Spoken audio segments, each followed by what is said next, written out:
I stared at the phone screen until the words blurred. My grandson's text was only 4 words long, but they made my chest tighten like a vice. "Grandma, check Dad's trunk." It was a Tuesday afternoon in March, 15 years ago. I was 52, living in Minneapolis, and thought I'd seen everything life could throw at me. I was wrong. Tyler was only 11 years old, but his message carried the weight of something terrible. I sat in my kitchen, the afternoon sun streaming through the window, and felt the coffee in my stomach turn to acid. "What's in the trunk, honey?" I typed back with shaking fingers. The 3 dots appeared, disappeared, appeared again. Finally, his response came through. "I can't say it in text, but Grandma, you need to look. When Dad goes to work tomorrow, please, before the camping trip this weekend." My son Robert was 29, married to Amanda for 6 years, and they had Tyler and his little sister Emma. Robert worked as an engineering consultant, traveled constantly, and seemed to have the perfect suburban life in their Edina home. Amanda worked part-time as a dental hygienist. They'd just bought a cabin up in Brainerd for family weekends. The camping trip. Robert had mentioned it last Sunday at dinner.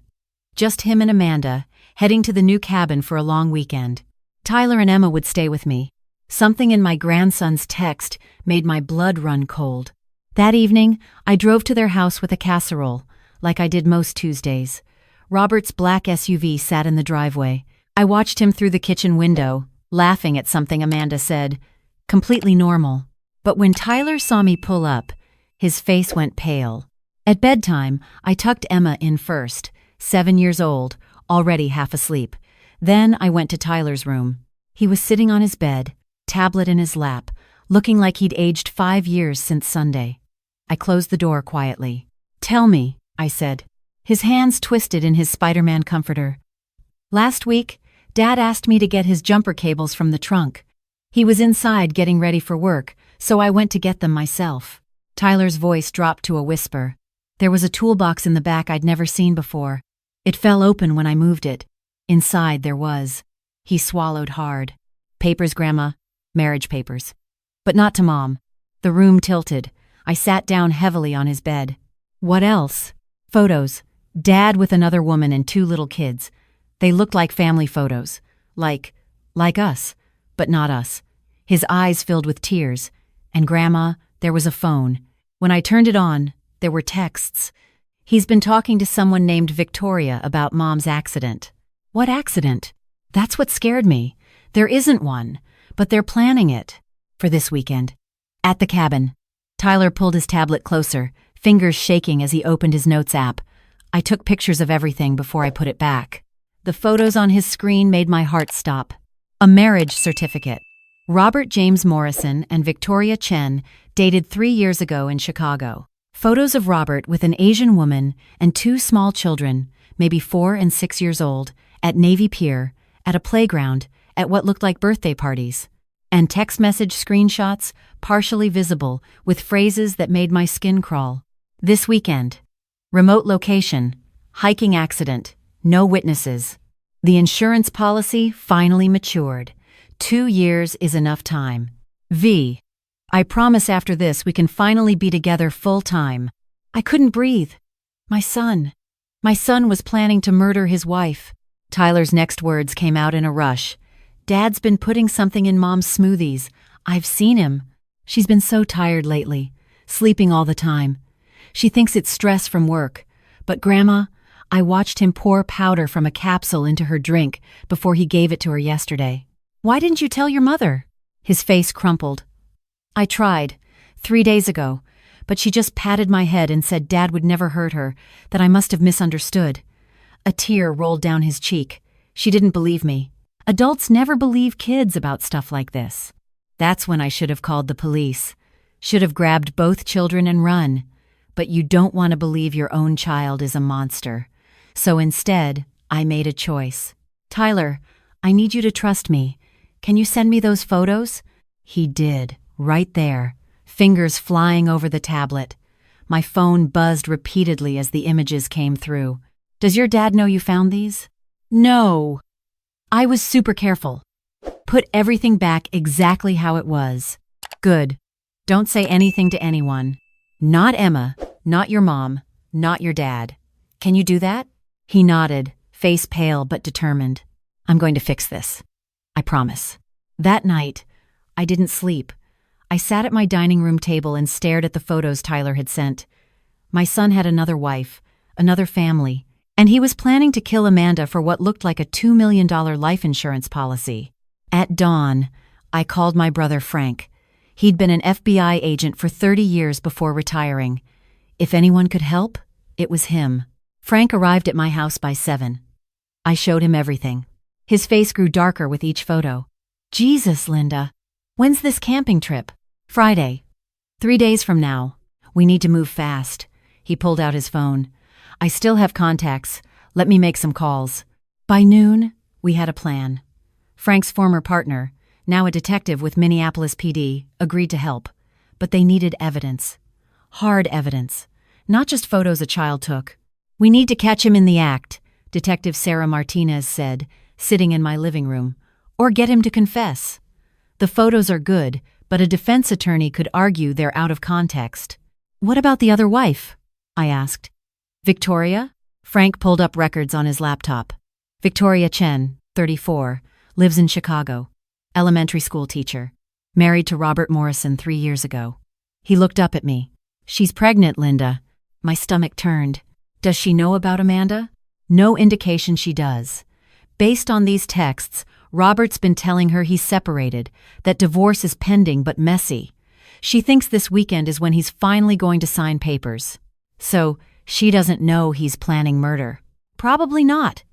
But she knows about the insurance money. Look at this text from 2 months ago. He showed me Victoria's message. Once the money comes through, we can get the bigger house. The kids need more space. And with the baby coming, Detective Martinez leaned forward. Here's what we're gonna do. Linda, you're going on that camping trip. What? Not you. But Robert thinks it's just him and Amanda going up to that cabin, right? We're going to suggest you come along. You're the doting mother-in-law who wants to see their new place. He can't say no without raising suspicion. Frank nodded. Meanwhile, we'll wire the cabin. Cameras, audio, everything. You wear a wire too. Get him talking. Get him to slip up. And we'll have officers positioned nearby, Martinez added. At the first sign of actual danger, we move in. What about the drugging? I asked. Tyler said Robert's been poisoning Amanda's smoothies. We'll get a warrant, test the house. But Linda, that's going to take time we don't have. For now, you need to warn Amanda without tipping off Robert. That afternoon, I called Amanda. Casual, breezy. Honey, I was thinking about that cabin. Would you mind terribly if I tagged along this weekend? I'd love to see what you've done with the place. There was a pause. I could hear Robert in the background. Who is it? Your mom, Amanda said, voice carefully neutral. She wants to come to the cabin this weekend. I heard him clearly. Mom? Well, sure. That's fine. The more the merrier. But his voice had gone tight, controlled. The voice of a man whose plans just got complicated. Amanda came back on. Mom says that would be lovely. We'd love to have you. Wonderful. And Amanda, do me a favor. Don't drink any smoothies Robert makes between now and then. I read an article about food safety, and homemade smoothies can harbor bacteria. Stick to coffee, okay? A long pause. That's oddly specific, Linda. Just humor an old woman. Please. Okay. Sure. Wednesday morning, I got a text from Tyler. Dad's been in the trunk 3 times today. Keeps checking something.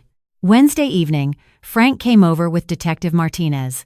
They fitted me with a wire so thin it looked like a necklace chain. Showed me how the panic button worked, disguised as a charm. Press it, and we come in immediately, Martinez said. Don't be a hero, Linda. At the first sign of real danger, you press that button.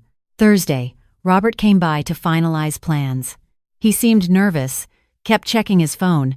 Mom, you sure you want to come? It's going to be pretty rustic. No cell service, basic amenities. I grew up camping, honey. I'll be fine. His smile didn't reach his eyes. Great. We'll pick you up Friday at 8. After he left, Frank called. We got the warrant. Searched the house while Robert was at work. Found the drug in his home office. Zolpidem, sleeping pills. He's been crushing them and putting them in Amanda's drinks. She had enough in her system to keep a horse sedated. What about Victoria? Chicago PD contacted her. She's cooperating. She had no idea about Amanda, about any of this. She's devastated.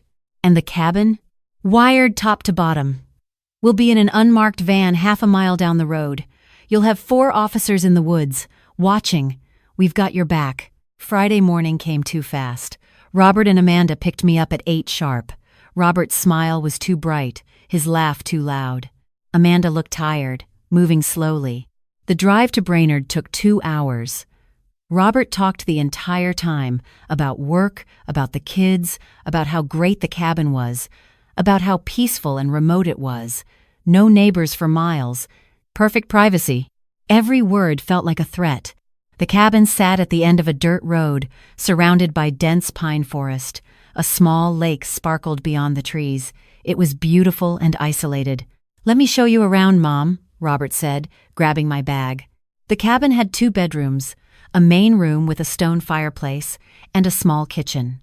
Through the window, I could see a hiking trail leading into the woods. "Tomorrow we're going to hike that trail," Robert said, too casually. "Leads to an overlook. Amazing views. A bit challenging, though.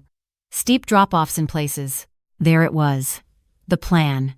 That evening, we made dinner together. Robert insisted on making drinks. I watched him like a hawk. When he poured wine, I saw him slip something into Amanda's glass. "Actually, honey, I'll just have water," Amanda said, pushing the wine away, feeling a bit dehydrated from the drive. Robert's jaw tightened. "You sure? It's a nice Merlot." "I'm sure." His eyes met mine across the kitchen. For just a second, I saw something cold and calculating there. Then he smiled and drank the wine himself. That night, I couldn't sleep. I lay in the small bedroom, listening. Around midnight, I heard Robert leave the cabin. Through the window, I watched him walk to his SUV and open the trunk. He was on his phone, voice low but angry. "I know, V. I know. It's complicated now. My mother. Yes, I'll figure it out. No, it has to be this weekend. The policy. I understand you're worried about money, but trust me." He paced, agitated. "Tomorrow, the hike, I'll make it work. She'll just slip. An accident. Mom will be a witness. Actually makes it more believable." He hung up and stood there in the moonlight, and I saw my son for what he really was. A stranger. A killer. Saturday morning, Robert was all smiles again. Beautiful day for a hike. We packed water, sandwiches.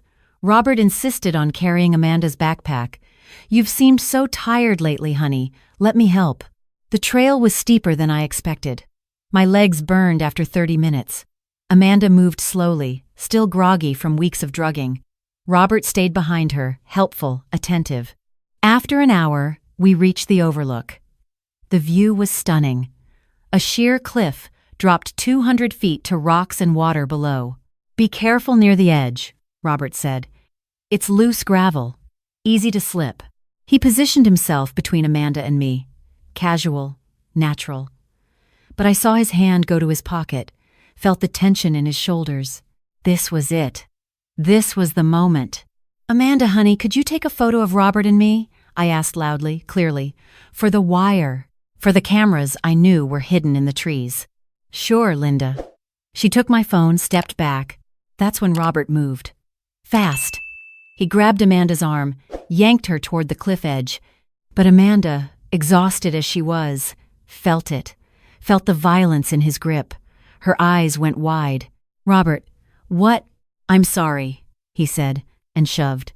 Amanda screamed, and I pressed the panic button. 4 things happened at once. Amanda grabbed a sapling at the cliff's edge, stopping her fall. I lunged forward and grabbed her other hand. Robert stumbled, surprised we were both fighting him, and police officers burst from the tree line. "Freeze! Police!" Robert spun, saw the officers, saw the game was over. For a second, I thought he might run. Instead, his face went blank. "What? What's happening? Amanda slipped. I was trying to save her." Detective Martinez stepped forward. "Robert Morrison, you're under arrest for attempted murder." She turned to Amanda, who was shaking violently in my arms. "Ma'am, are you hurt?" Amanda couldn't speak, just shook her head. They handcuffed my son right there on that overlook. Read him his rights while he protested, claiming it was all a misunderstanding, an accident, he was trying to help. But the wire had caught everything. The cameras had filmed everything, and his phone, which they seized immediately, had all his messages to Victoria. In the van on the way down, Amanda finally broke down. He was going to kill me. My husband was going to kill me. I held her while she sobbed. I know, honey, I know. How did the police— Tyler, I said quietly. Tyler knew. Her head jerked up. Tyler? My son knew? He tried to tell you. You didn't believe him. The guilt in her eyes was devastating. The trial took 11 months. Robert's lawyer tried every defense: temporary insanity, accident, setup.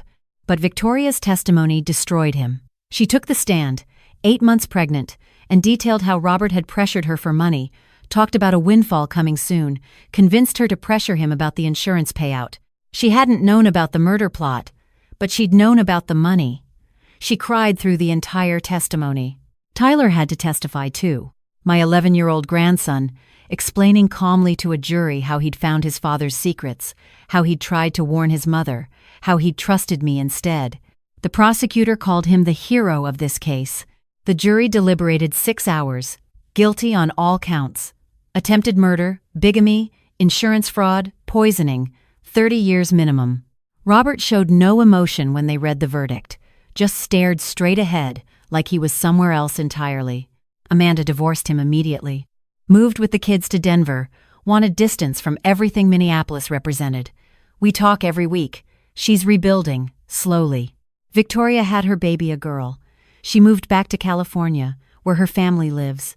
Changed her and the children's names. I sent her a card when the baby was born. She never responded, and I don't blame her. Tyler is 26 now, working as a cybersecurity analyst in Austin. He visits me twice a year, brings his girlfriend. We never talk about that weekend, but I see it in his eyes sometimes. The knowledge that he saved his mother's life and no one believed him except his grandmother. Emma was young enough that she barely remembers. She's 22, in college, studying psychology. She wants to help children who've experienced trauma. I think about that sometimes, how even the ones who don't remember are shaped by these things. I'm 67 now, retired, living in the same house in Minneapolis. Robert will be eligible for parole in 2038. I'll be 82. I've already written a letter to the parole board that my lawyer has instructions to submit, explaining why he should never be released. Sometimes I drive past their old house in Edina. New family lives there now. There's a swing set in the backyard where Tyler and Emma used to play. Life moved on. But I think about that Tuesday afternoon often, about a text message from an 11-year-old boy that changed everything. About how close we came to losing Amanda. About how no one believed a child when he said something was wrong. If you're listening to this and something feels off in your family, trust that instinct.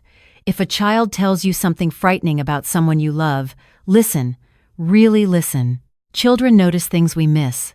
They see patterns before we do, catch inconsistencies adults explain away.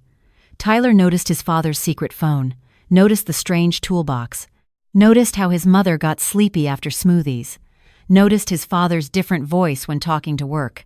I almost told him he was imagining things, almost said he misunderstood, almost dismissed him as a dramatic kid with an overactive imagination. Thank God I looked at those photos first. Thank God I chose to believe my grandson over my son. It saved Amanda's life. It saved Tyler from a lifetime of guilt, thinking he could have stopped it, but no one would listen. Robert got out last year on a technicality, some procedural issue with the warrant. He lives in Montana now, forbidden from contacting any of us. I got the notification as a victim. So did Amanda. Tyler called me the day Robert was released. Grandma, I'm scared. I know, honey. What if he comes back? What if he tries again? He won't. The parole conditions are strict. And Tyler? We're not that family anymore. We're stronger, smarter, and most importantly, we listen to each other. I meant every word, because 15 years later, I'm still here. I have a garden and Sunday dinners with Emma when she visits. I have weekly video calls with Tyler and his girlfriend. I have morning coffee watching Minneapolis sunrises from my porch, grateful for every ordinary day. And Robert has nothing but a halfway house in Montana, and the memory of the son who ruined his perfect crime by being observant, and the mother who chose to believe a child over her own flesh and blood. If you're in danger right now, if something feels wrong, if your child is trying to tell you something that sounds impossible, believe them. Get help. Get safe. Get out. Children see what adults refuse to see. They notice what we explain away. They understand danger before we acknowledge it exists. Trust your children. Trust yourself. Trust that voice saying something's wrong. Tyler trusted me, and I trusted him. That trust saved 3 lives and stopped a monster. Even if that monster was my son.